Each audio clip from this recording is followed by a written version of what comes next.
So, alright, so today we were going to just do a routine clutch job on this Miata. We do a lot of these around the shop, not a big deal. He had a leaking rear main, so knock them out both at once. Slipping clutch and a leaky rear main, maybe related, but either way we're going to take care of it. And it was all shaping up to be pretty good. A very clean car, no rust anywhere. Bolts are all coming out nicely. And we got the trans separated. Everything is disconnected. Starter's out of it. Every single part of it is disconnected just as you should. But it is stuck. You can see we've got some screwdrivers wedged in it just to get a little bit of gap.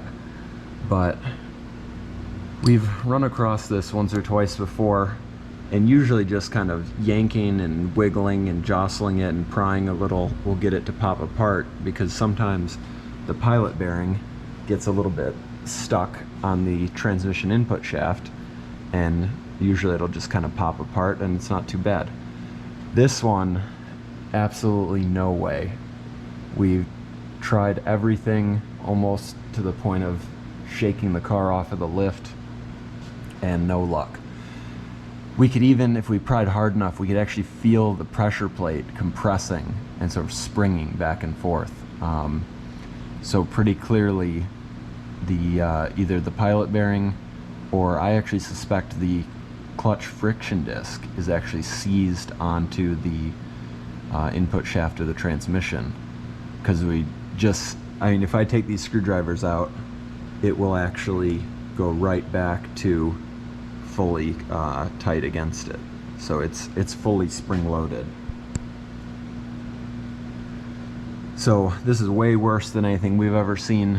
Apparently it is something that can happen, and I've read stories on the internet about people cutting the actual bell housing to get the transmission off.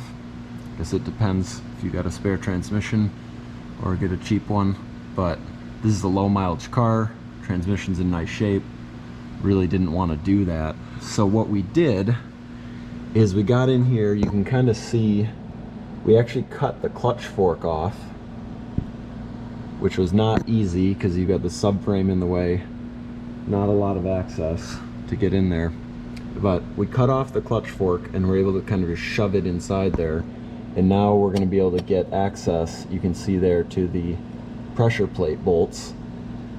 And similar to separating a automatic transmission, let's sort of just turn it to each position, take the pressure plate bolts off, and then hopefully at that point the disc will come off.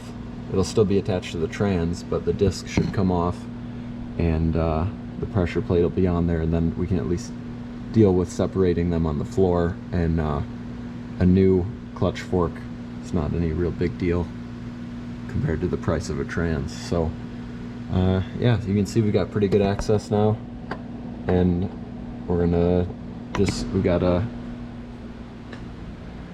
turn the crankshaft around to each position and zap those bolts off, and then we should have the trans free. So we'll see how this goes. So we're able to get all of the bolts out of the pressure plate, and the trans, when I took out the last one, the whole trans kind of shifted, so it should come free at this point. Oh yeah.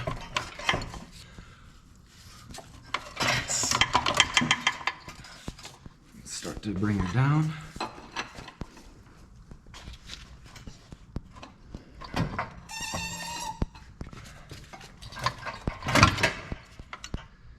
Nice and easy, just where we should have been about 3 hours ago, probably. All this screwing around. Oh, a little bit. There we go. All right, it's official. It's the pilot bearing. It is the pilot bearing? Yep. I definitely thought it was the frickin'. My money was on the clutch disc. The pilot bearing is less likely to have movement in general. Holy crap. Yeah. We should take a picture and send it here. I'm gonna take a picture and send it to the guy. Yeah, so it's totally seized on there. Yeah. And yanking it out of the flywheel really isn't that hard. We've done that before, but getting it through, it's got to eventually get knocked off. Otherwise, you can see it just wants to take the whole clutch disc with it. So the next step of the journey, we had to get the bearing, the pilot bearing, off of there. So we use this bearing puller tool, which is kind of overkill, but even after heat and soaking it, it still needed it. And the astonishing thing is, it actually shattered the inner race of the bearing. I've never seen anything like that when pulling a bearing off before. That inner ring was so stuck that when we pulled on it, it actually broke in half in a ring instead of coming off. That's impressive. But that other piece should be able to get knocked off now, and then I think we can actually get back to what we came here to do. So hopefully someone else finds this helpful. I don't wish this on anyone. This is pretty terrible, even with a full shop worth of equipment. As you can see, we cut the release fork so we could kind of push it in and rotate it down to get it out of the way.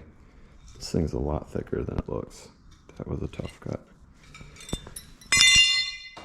But this bearing is still on there.